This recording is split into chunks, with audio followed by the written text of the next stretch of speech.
कर्म भरी दुनिया में श्रम सभी को करना है, ऊपर वाले सिर्फ लकीरें देते हैं, रंग हमी को भरना है। जय हिंद प्यारे साथियों, कैसे हैं आप सभी? उम्मीद करते हैं आप लोग बहुत ही अच्छे होंगे। तो आज जो आप देख रहे हैं, मैं आरंभ कर चुका हूं आपके क्लास 10th के मैथमेटिक्स को, समझे?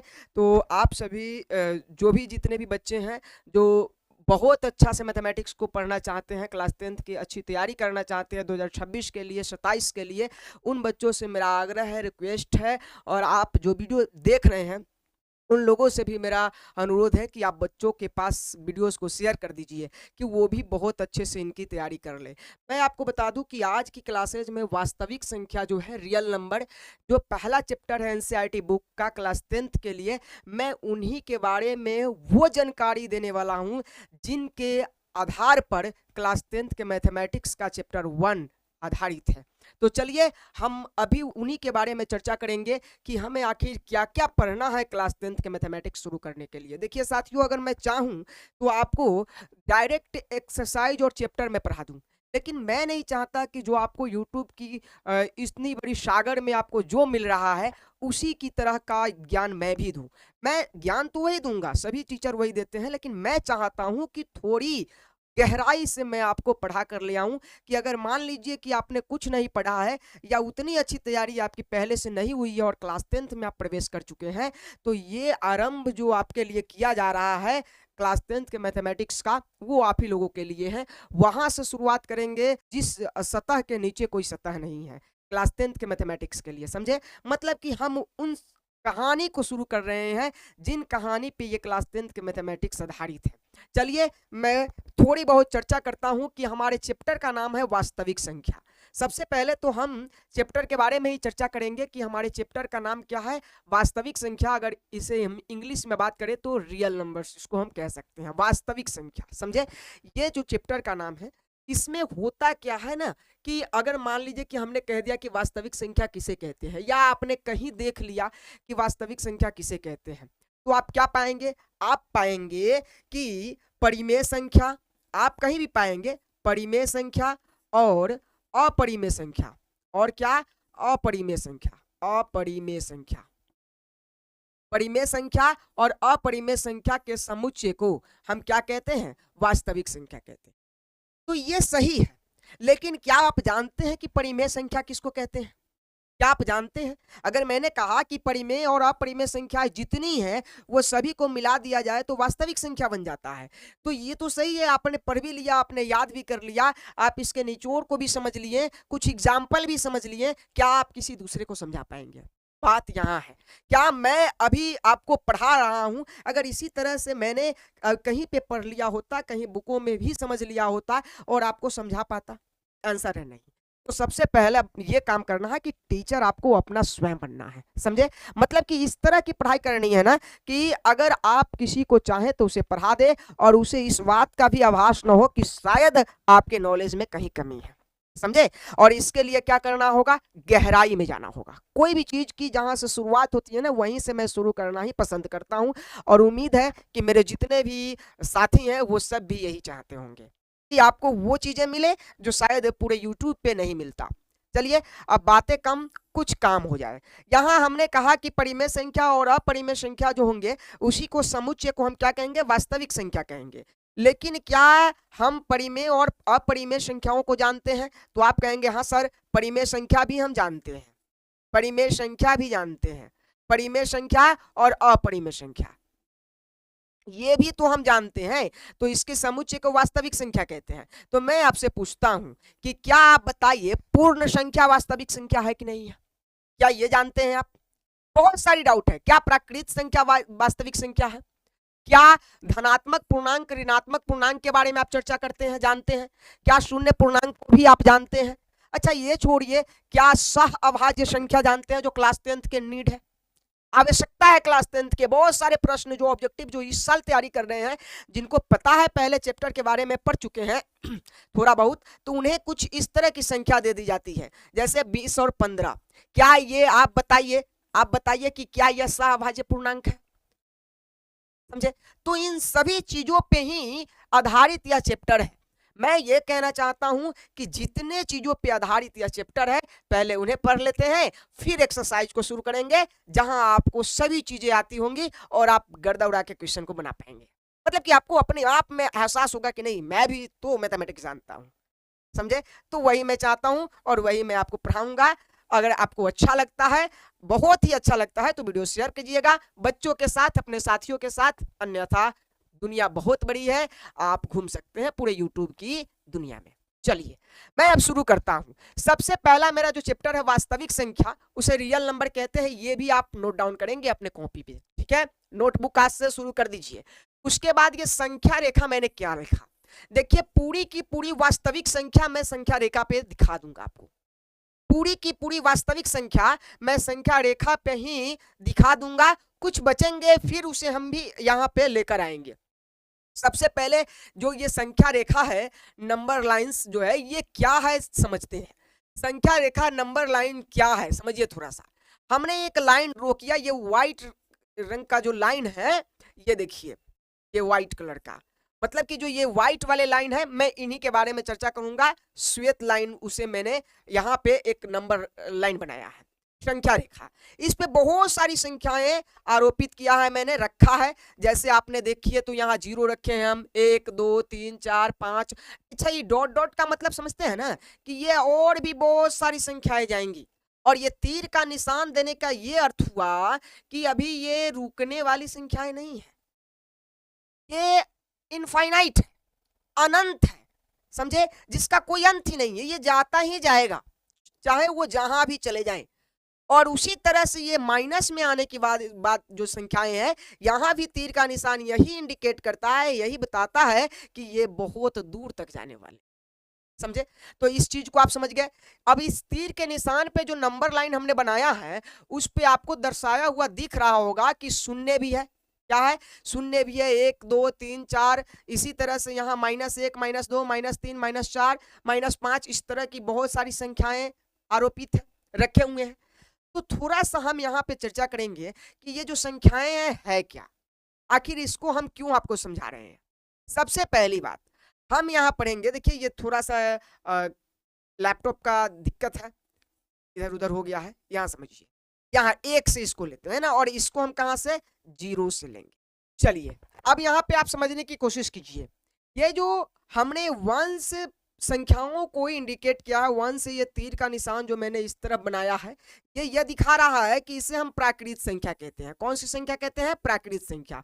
और प्राकृत संख्या क्या होता है? तो आपने बहुत सारी परिभाषा पढ़े होंगे कि गिनती की सारी संख्याएं प्राकृत संख्या कहलाती है, या वो संख्याएं जो 1 से शुरू होती है और अनंत तक धनात्मक जाती है, उसे हम प्राकृत संख्या कहते हैं। तो परिभाषा तो वही होगी। तो आप थोड़ा बहुत समझिएगा कि 1 से जो शुरू होता है और 1 2 3 4 सिर्फ प्लस का, किसका? सिर्फ प्लस का, माइनस वाले की इसमें चर्चा नहीं होगी। केवल प्लस वाले संख्याएं जो 1 से प्रारंभ होती है और अनंत तक जाती रहती है, उसे हम कहते हैं प्राकृत संख्या। और उसके बीच की कोई भी संख्या हम अगर ले लेंगे तो वो भी कहलाएगी प्राकृत संख्या। जैसे ये 4 एक प्राकृत संख्या है कि नहीं है? तो आंसर होगा कि 4 प्राकृत संख्या है।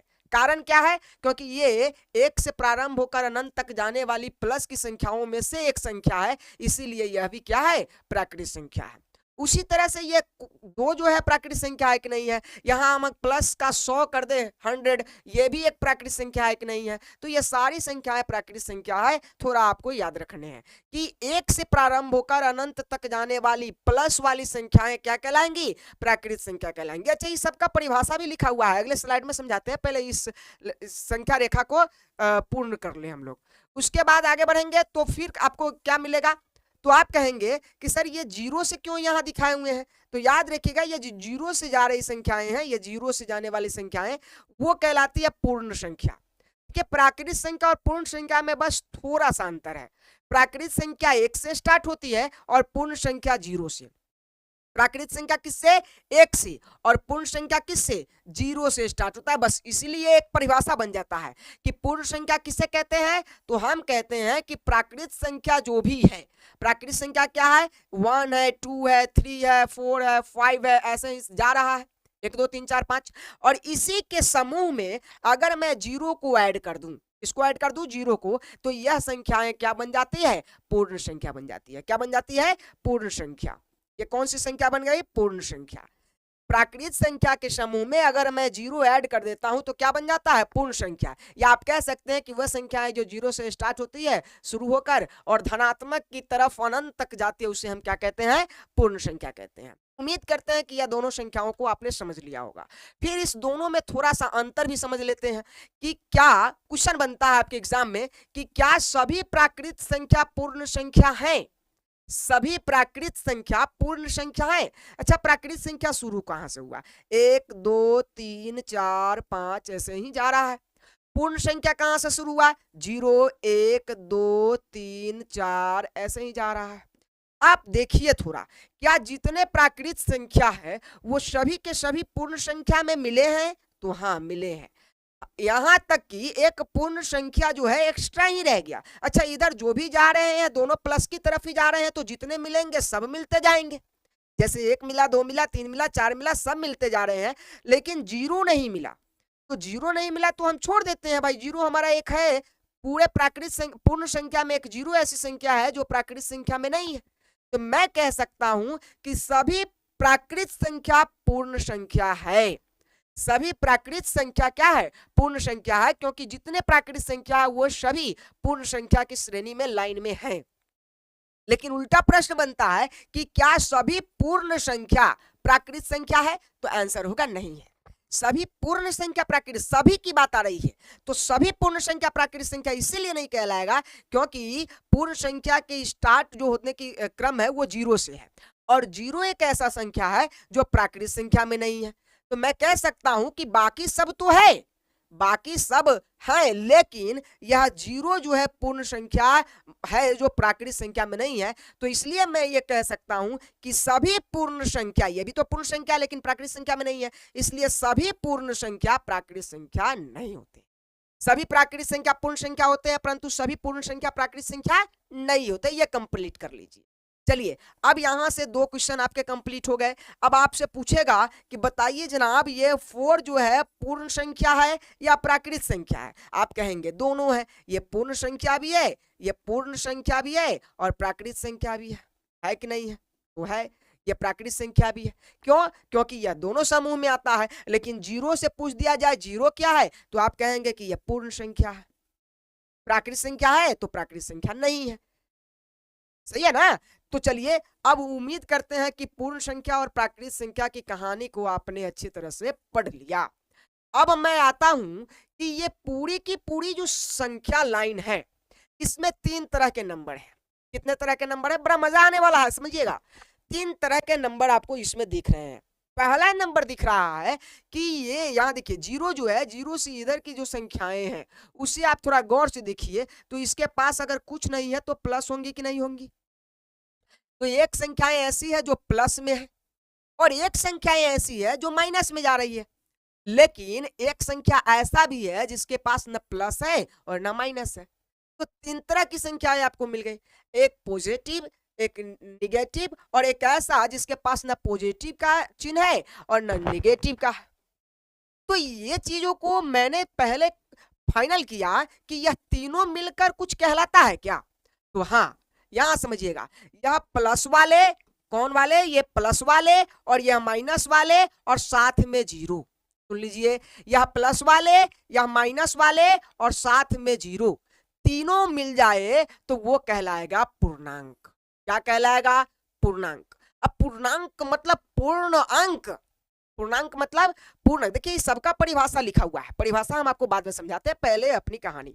पूर्णांक मतलब पूर्ण अंक। पूर्ण अंक का मतलब दशमलव वाले नहीं, पूर्ण, पूरी तरह से कोई अंक होना चाहिए, 2 हो, 4 हो, -5 हो, 0 भी हो, ये भी चलेगा, लेकिन पूर्ण होने चाहिए। समझे?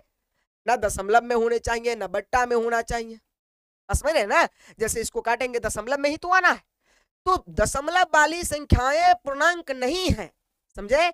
आपको पूर्णांक का मतलब याद रखना है, पूर्ण अंक, पूरी तरह से अंक वो होना चाहिए। अब यहां देखिए आप, तो ये जो प्लस माइनस वाली संख्याएं हैं और ये जो प्लस वाली संख्याएं हैं और साथ में यह जीरो है, पूरी पूरी एक संख्या बनती है।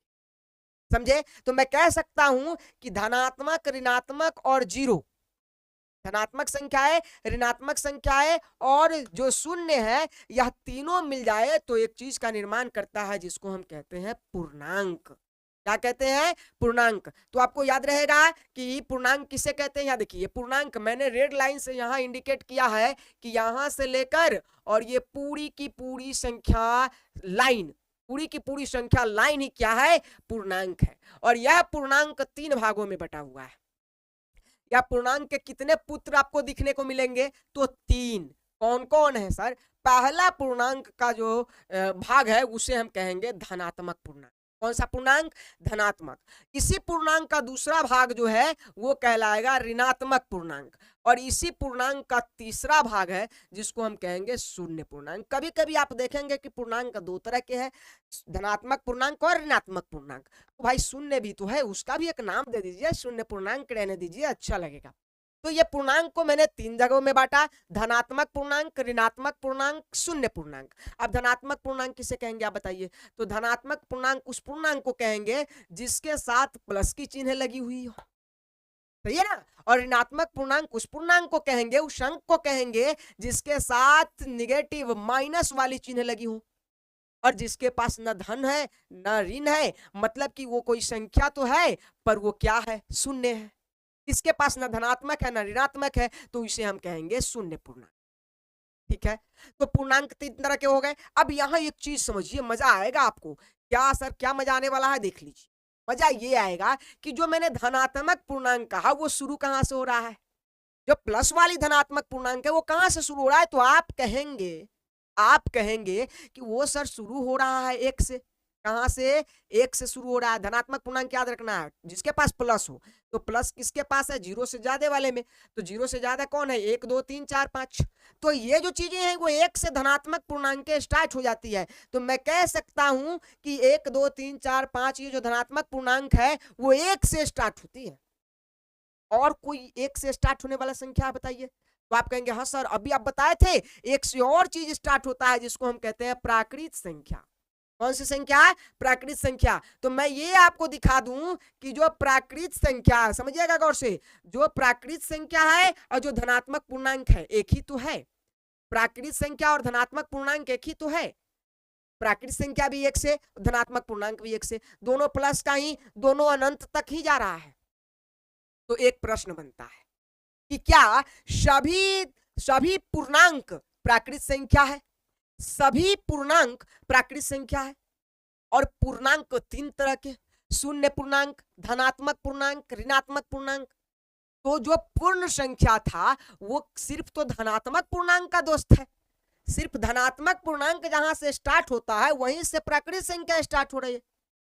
तो इसका मतलब मैं कह सकता हूं कि जो प्राकृत संख्या है वो सिर्फ धनात्मक पूर्णांक है, या जो धनात्मक पूर्णांक है वो प्राकृत संख्या है, ना कि पूरी की पूरी पूर्णांक प्राकृत संख्या है।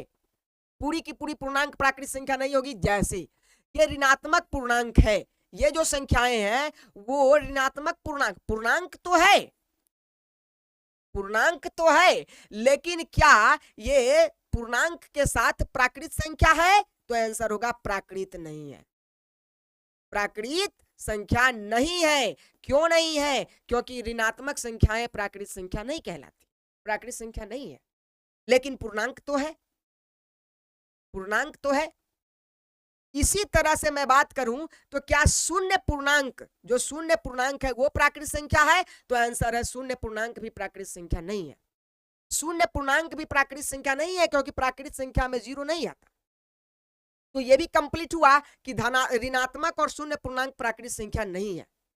इसका मतलब ये कंप्लीट हुआ कि संपूर्ण पूर्णांक प्राकृत संख्या नहीं है, परंतु पूरी की पूरी प्राकृत संख्या पूर्णांक है। कैसे? तो पूर्णांक की एक भाग जिसमें समटा जा रहा है कौन? प्राकृत संख्या। पूर्णांक का एक ही भाग तो है, पूर्णांक का एक ही भाग है धनात्मक पूर्णांक, और वो धनात्मक पूर्णांक किसके बराबर है? तो आप कहेंगे कि यह धनात्मक पूर्णांक प्राकृत संख्या के बराबर है। तो सभी की सभी प्राकृत संख्या धनात्मक पूर्णांक है, लेकिन सभी के सभी पूर्णांक प्राकृत संख्या नहीं है। हाँ, सभी के सभी धनात्मक पूर्णांक प्राकृत संख्या है। कंप्लीट हुआ। अब आते हैं थोड़ा सा पूर्ण संख्या पे। पूर्ण संख्या क्या हमसे प्रश्न कर रहा है वो देखते हैं। पूर्ण संख्या का प्रश्न होगा कि क्या सभी पूर्ण संख्या, क्या सभी पूर्ण संख्या, क्या सभी पूर्ण संख्या पूर्णांक, ये पूर्णांक है? तो आंसर होगा कि सभी पूर्ण संख्या पूर्णांक है, क्योंकि पूर्णांक जीरो और धनात्मक, शून्य पूर्णांक और धनात्मक पूर्णांक मिलकर पूर्ण पूर्ण संख्या को पूर्ण कर दे रहा है, समझे। लेकिन सभी पूर्णांक क्या पूर्ण संख्या है? आंसर होगा नहीं। सभी पूर्णांक पूर्ण संख्या नहीं हो सकते हैं, क्योंकि शून्य पूर्णांक और धनात्मक पूर्णांक इस पूर्णांक के समुच्चय में तो है, लेकिन ऋणात्मक पूर्णांक इसके समुच्चय में नहीं। समझ रहे हैं? तो आपने ये समझ लिया कि भाई पूर्णांक किसको कहते हैं, पूर्णांक कितने भागों में बटा, कौन से पूर्णांक प्राकृत संख्या है, प्राकृत संख्या मतलब कि पूर्ण संख्या है कि नहीं है, सभी पूर्ण संख्या प्राकृत संख्या है कि नहीं है, सभी प्राकृत संख्या पूर्ण संख्या है कि नहीं, धनात्मक पूर्णांक किसे कहते हैं, ऋणात्मक पूर्णांक किसे कहते हैं, ये चीजों को समझ लेंगे आप। उम्मीद करते हैं कि आपको ये समझ में आ गया होगा। अब थोड़ा सा इसके परिभाषा को देख लेते हैं कि परिभाषा क्या कहता है। चलते हैं परिभाषा की तरफ। परिभाषा आपका क्या कहता है? पहला परिभाषा आपके सामने आया, प्राकृत संख्या। प्राकृत संख्या किसे कहते हैं समझ लीजिए, बड़ी ही आसान है प्राकृत संख्या, एकदम से आसान है। प्राकृत संख्या किसे कहते हैं? प्राकृत संख्या किसे कहते हैं समझ लीजिए, बहुत ही आसान है प्राकृत संख्या। सबसे पहला प्राकृत संख्या किसे कहते हैं? एक से अनंत तक, कौन से? एक से अनंत तक जाने वाली सभी धनात्मक पूर्णांक प्राकृत संख्या कहलाती है, समझे। एक से अनंत तक की सभी धनात्मक संख्याएं प्राकृत संख्या कहलाती है, एक से अनंत तक, मतलब कि वो प्लस की होनी चाहिए। या दूसरा परिभाषा आप याद रख सकते हैं, ऐसी संख्या जो एक से प्रारंभ होकर अनंत तक जाती हो उसे हम क्या कहते हैं? प्राकृत संख्या कहते हैं। जैसे में 1 2 3 4 5 और ये इनफाइनाइट अनंत तक ही जाता होगा। आगे आइए, अब पूर्ण संख्या किसे कहते हैं इसे भी समझ लेते हैं। पूर्ण संख्या बहुत ही आसान है। पूर्ण संख्या किसे कहेंगे समझिए, ऐसी संख्याएं जो शून्य से शुरू होकर, शून्य से शुरू होता हो और अनंत तक जाती हो, या यदि प्राकृत संख्याओं के संग्रह में हम संख्या 0 जोड़ते हैं तो हमें पूर्ण संख्याओं का एक संग्रह प्राप्त होता है। यदि संख्या किसके, यदि हम प्राकृत संख्या 1 2 3 4 इस तरह की संख्याएं अनंत तक जा रही है और इसके समूह में हम 0 जोड़ते हैं तो हमें जो संख्या प्राप्त होता है वो प्राकृत संख्या प्राप्त होता है। और इसमें भिन्न का मतलब बट्टा की संख्याएं, 3 बट्टा 4 जो ऐसा हो गया। ऋणात्मक मतलब माइनस की संख्याएं, दशमलव मतलब कि कोई भी दशमलव वाली संख्याएं शामिल नहीं होती है। पूर्ण संख्या में ये सब चीजें शामिल नहीं होती। पूर्ण संख्या किसे कहते हैं ये भी तो पता होना चाहिए, और किसे नहीं कहते हैं ये भी पता होना चाहिए। तो किसे नहीं कहेंगे? बट्टा वाली संख्याएं, दशमलव वाली संख्याएं, और जो माइनस वाली संख्याएं वो पूर्ण संख्या नहीं है। उसके बाद आइए, इसे W से सूचित किया जाता है क्योंकि इसे इंग्लिश में होल नंबर बोला जाता है। जैसे आप देख लीजिए 0 1 2 3 4 5 ऐसे ही अनंत तक जाती होगी। कोई दिक्कत? उम्मीद करते हैं आप लोग को ये चीजें समझ में आ गई होगी। नेक्स्ट अगले की तरफ बढ़ते हैं कि अगला क्या कहता है। अगला क्वेश्चन ये रहा आपका, पूर्णांक किसे कहते हैं? शून्य सहित सभी धनात्मक और ऋणात्मक संख्याओं के समूह को पूर्णांक कहते हैं। शून्य सहित सभी धनात्मक और ऋणात्मक, शून्य भी धनात्मक भी और ऋणात्मक के समूह को हम क्या कहते हैं? पूर्णांक कहते हैं। और इसे इंटीजर इंग्लिश में बोलते हैं, इसे जेड से सूचित किया जाता है। और इसमें कोई भी दशमलव वाली संख्याएं नहीं होती है। इसमें भी पूर्णांक में भी कोई दशमलव वाली संख्याएं नहीं होती है। हमने संख्या रेखा पर ही आपको दिखाया था कि कोई भी दशमलव वाली संख्याएं पूर्णांक में नहीं होंगी। जैसे आप -3 को ले लीजिए, यह पूर्णांक है। -2 पूर्णांक है, -1 पूर्णांक है, 0 पूर्णांक है, 1 2 3 पूर्णांक है। यानी पूर्ण रूप से जो अंक है वो पूर्णांक है। अन्यथा दशमलव वाली संख्याएं, बटा वाली संख्याएं जो आ जाएंगी जिसका आंसर दशमलव में आएगा वो पूर्णांक नहीं होगा। अब ये पूर्णांक भी 3 प्रकार के होते हैं। पूर्णांक देखिए, पूर्णांक 3 प्रकार के होते हैं। पहला पूर्णांक आता है धनात्मक पूर्णांक, पॉजिटिव इंटीजर। धनात्मक पूर्णांक किसे कहते हैं? जिन संख्याओं के आगे जिन संख्याओं के आगे धनात्मक चिन्ह मतलब प्लस का चिन्ह लगा होता है उसे हम धनात्मक पूर्णांक कहते हैं। और इसकी संख्या अनंत होती है। धनात्मक पूर्णांक की संख्या अगर कोई पूछ दिया कि क्या होती है तो आप क्या कहेंगे? धनात्मक पूर्णांक की संख्याएं अनंत होती है और इसकी संख्या अनंत होती है और इसे प्लस भी ई से सूचित किया जाता है। पॉजिटिव प्लस बी से सूचित किया जाता है। ये तो आपको याद ही रखना है, कॉमन चीज है। प्लस भी ई से सूचित किया जाता है।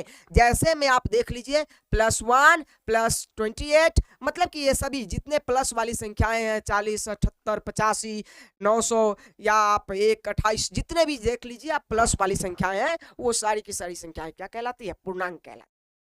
और वो भी पूर्णांक कौन सा है? धनात्मक पूर्णांक। आइए थोड़ा सा चर्चा कर लेते हैं इनके भाइयों पे, ऋणात्मक पूर्णांक और शून्य पूर्णांक पे। ऋणात्मक पूर्णांक किसे कहते हैं आप देख लीजिए, ये तो पढ़ा भी दिए हैं। ऋणात्मक पूर्णांक निगेटिव इंटीजर क्या कहता है? जिन संख्याओं के आगे ऋणात्मक चिन्ह लगे हो, जिन संख्याओं के आगे ऋणात्मक चिन्ह लगे हो उन्हें हम कहते हैं ऋणात्मक पूर्णांक। इसकी भी संख्या अनंत होगी क्योंकि ये बढ़ता ही तो जाएगा, अनंत तक बढ़ता जाता है। इसकी भी संख्या अनंत होती है। इसे माइनस भी इसे सूचित किया जाता है। 10th में बच्चा चल जाता है और माइनस भी लिखा जाए ना तो ऐसा लगता है हार्ट अटैक हो जाएगा उसका। ये क्या हो गया? चीजों को समझना है, बहुत ही आसान है, मैथमेटिक्स है। तेजी से पढ़िएगा बर्बाद हो जाइएगा, धीरे धीरे पढ़िए, सब कुछ समय आने पे मिल जाता है। धीरे धीरे रे मना, धीरे धीरे सब होए, माली सींचे 100 घरा ऋतु आए फल हो। समय का इंतजार कीजिए, समय पे सब कुछ मिलेगा। आप 10th में अगर आए हैं तो 10th में ये समझ के आए होंगे कि पढ़ना होता है और इसके लिए समय देना होता है। इतनी बार आप रील्स देखते देखते एक शायरी भी सुन लिए होंगे,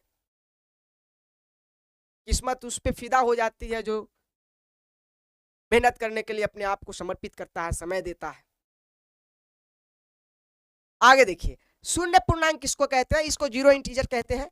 शून्य एक उदासीन प्रकृति का पूर्णांक है। उदासीन प्रकृति का पूर्णांक का मतलब हो गया कि ये न प्लस है न माइनस है, न निगेटिव है न पॉजिटिव है, ये एक उदासीन है, समझे, न्यूट्रल है।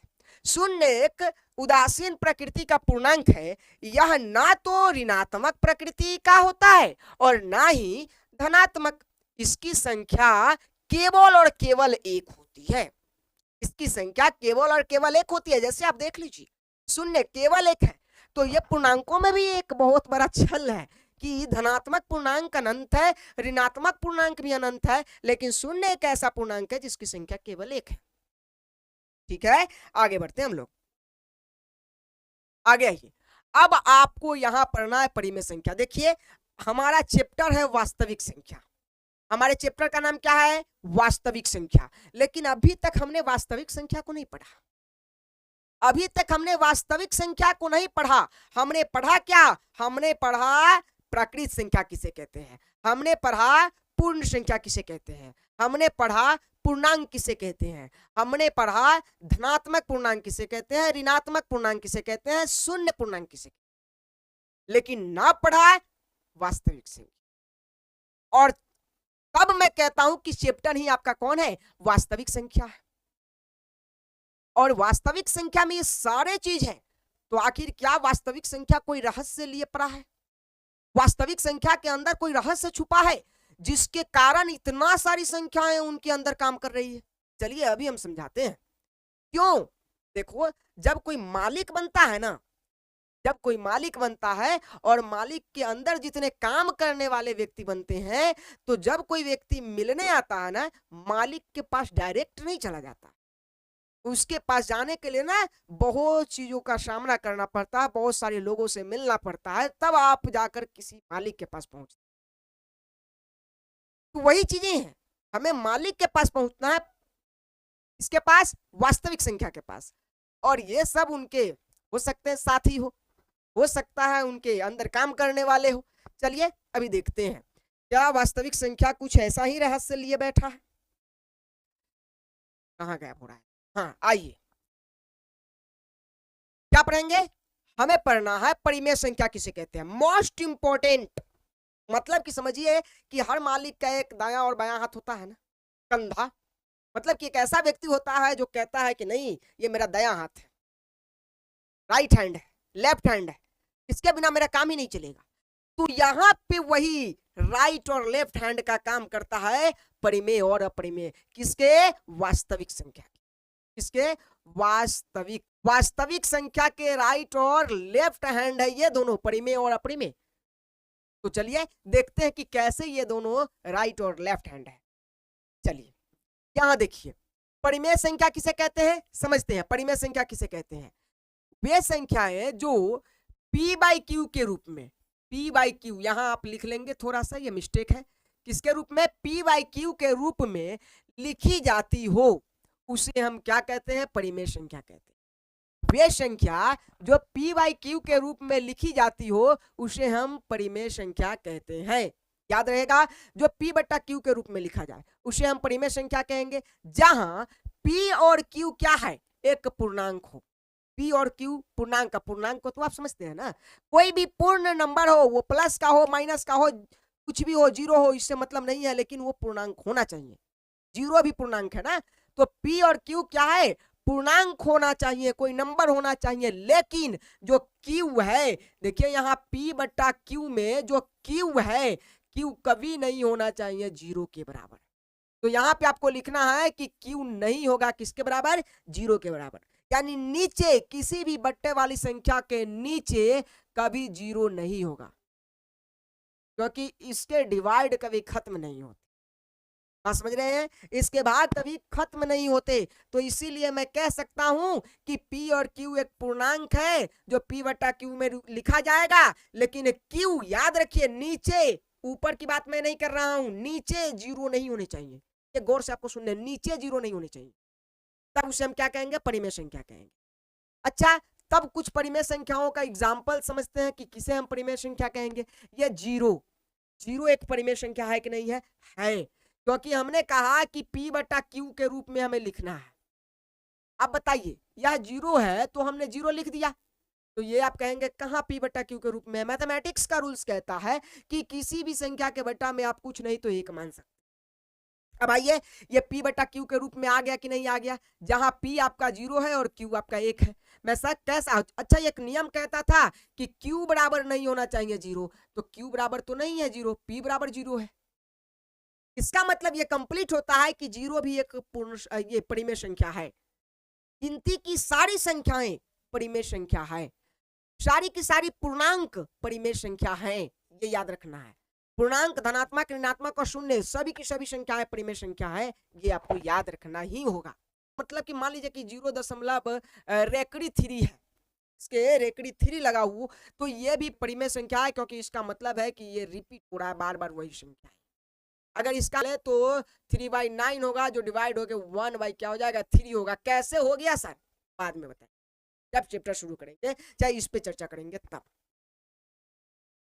इसकी वीडियो भी बन गई है, आप जाकर देख सकते हैं कि कैसे ऐसा हो गया। खैर वो सब छोड़िए, मैं ये समझाना चाहता हूं कि कोई भी रेकड़ी वाली संख्याएं जिस दशमलव के बाद रेकड़ी लगा हो, वो सारी संख्याएं परिमेय संख्या कहलाएंगी। अच्छा, तब आप कहेंगे कि ये 3.1 2 3 4 5 6 ऐसे ही कुछ रहे, तो क्या ये अनंत तक जाता रहे परिमेय संख्या होगा? आइए यहाँ देखते हैं, ये लिखा हुआ है अपरिमेय संख्याओं वाले में, क्या ये अपरिमेय संख्या है जिसका अंत ही नहीं हो रहा हो, क्या है वो? अपरिमेय संख्या है। और रिपीट भी नहीं हो रहा है, ऐसा कुछ तो है नहीं कि रिपीट हो रहा है बार बार। तो ना रिपीट हो रहा है ना अंत हो रहा है, तो ऐसी संख्या क्या कहलाती है? अपरिमेय संख्या कहलाती है। परिमेय संख्या आप समझ गए होंगे, उम्मीद करते हैं।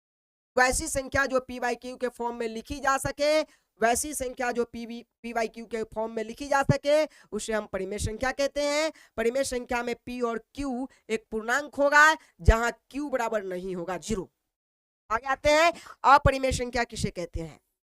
अपरिमेय संख्या किसे कहते हैं? Irrational number. इसको रेशनल नंबर कहते हैं, इसको इरेशनल नंबर कहते हैं, याद रखिएगा।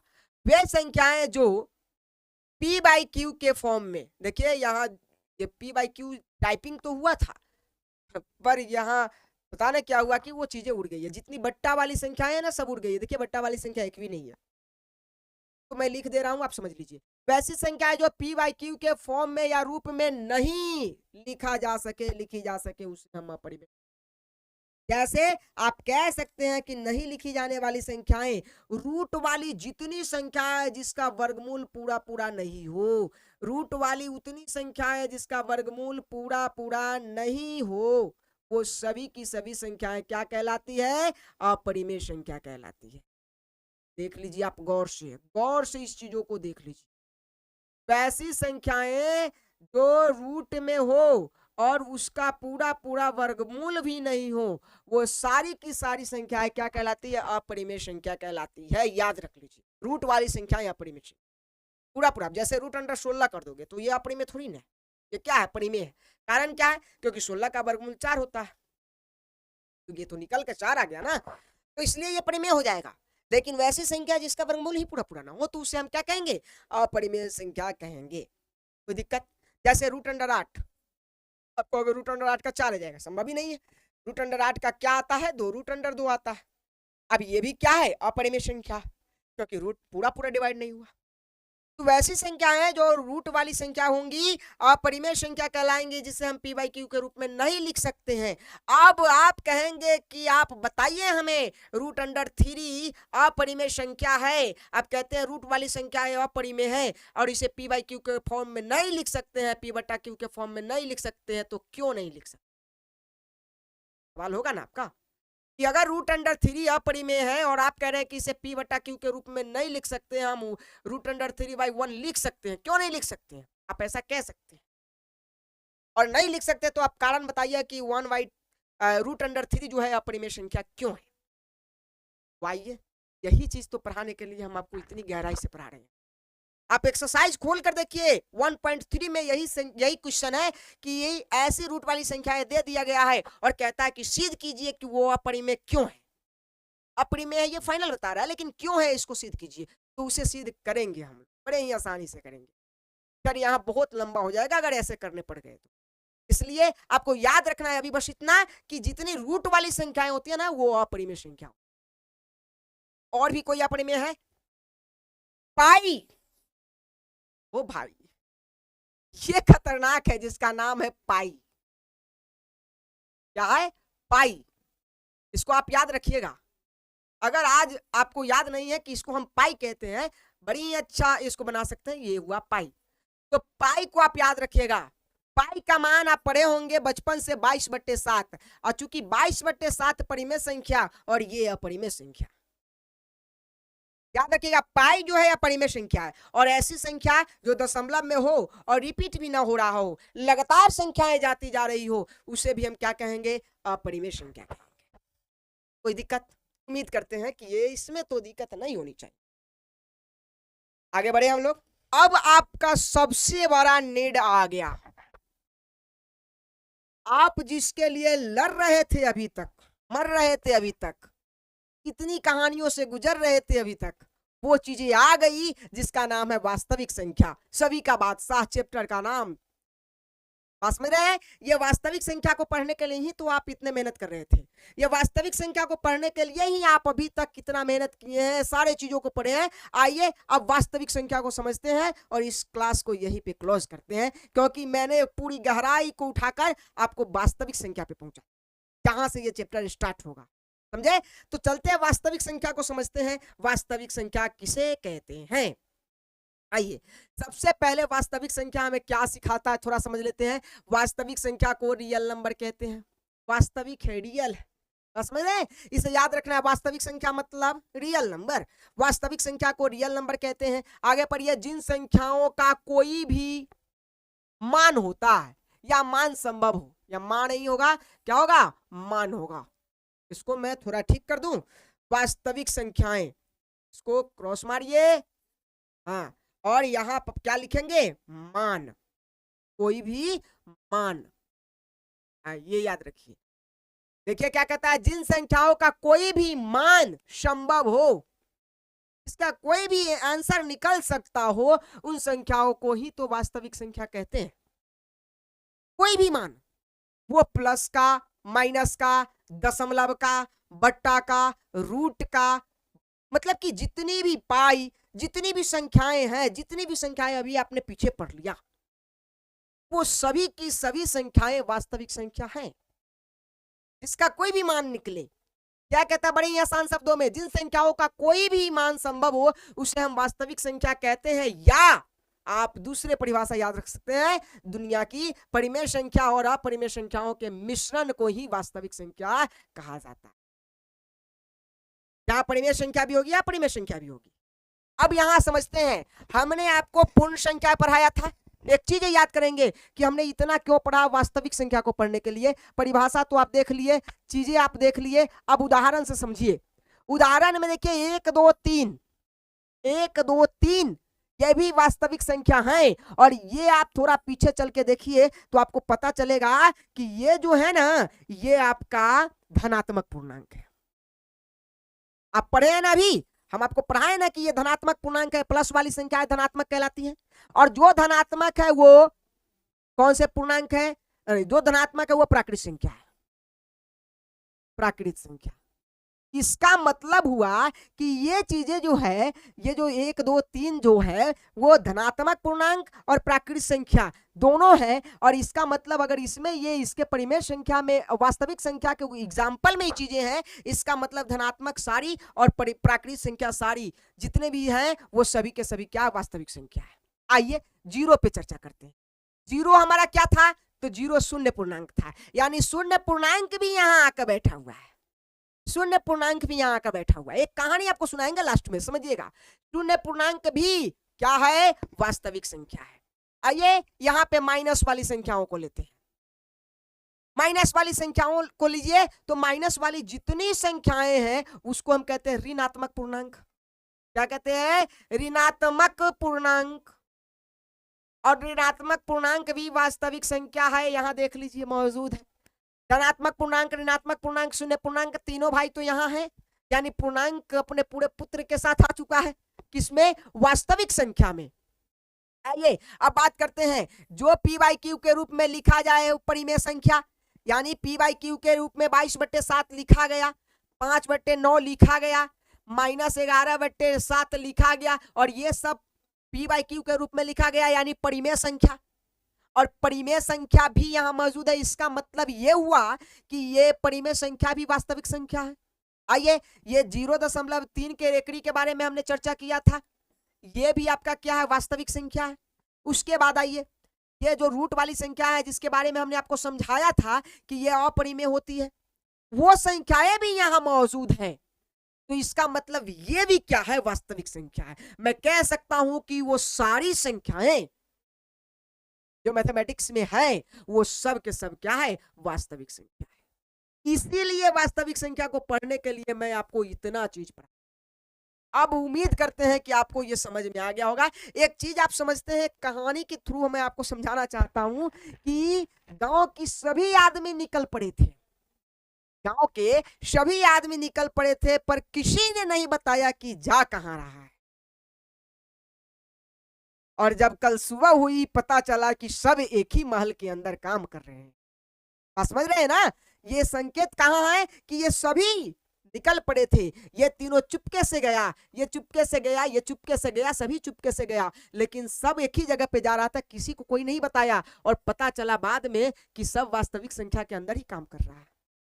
एक फिल्म नहीं देखे हैं, डब्ल्यू को खोजना होता है, क्या है, कुछ है फिल्म का नाम, डब्ल्यू को खोजना होता है, सभी लोग वहीं जाते हैं, लेकिन कोई किसी को नहीं बता रहा है और सबको खोजना है। वही चीजें हैं, सभी के सभी यहाँ चीजें मौजूद हैं। और इस तरह से हमने चीजों को कंप्लीट किया। यहीं पे इस वीडियो को रोकेंगे। उम्मीद करते हैं कि ये आपको अच्छा लगा होगा। एक बार इस वीडियो को शेयर कर दीजिएगा साथियों के साथ। गहराई से पढ़ने के लिए समय तो देना पड़ेगा, और हमें यही डर है कि आप समय दे पाएंगे कि नहीं, ताकि मैं पढ़ा पाऊंगा नहीं पढ़ा पाऊंगा उसकी टेंशन आप ना लीजिए। आइए मैं एक और वीडियो शूट करूंगा जिसमें मैं आपको पढ़ाऊंगा भाज्य संख्या किसको कहते हैं, अभाज्य संख्या किसको कहते हैं, सह अभाज्य संख्या किसको कहते हैं। सह अभाज्य संख्या मतलब कि समझ लीजिए कि एकदम अंग है इसका। सहभाज्य संख्या किसको कहते हैं, सम संख्या किसको कहते हैं, विषम संख्या किसको कहते हैं। इस 5 टॉपिक का एक वीडियो रिकॉर्ड करूंगा। उसके बाद चैप्टर को शुरू करने के लिए आगे का मार्ग प्रशस्त करें। ठीक है, उम्मीद करते हैं कि यह वीडियो आपको बहुत अच्छा लगा होगा, और मिलते हैं अगले वीडियो में। थैंक यू सो मच, बहुत बहुत धन्यवाद आप सभी का वीडियो वॉच करने। शेयर करना नहीं भूलिएगा। धन्यवाद।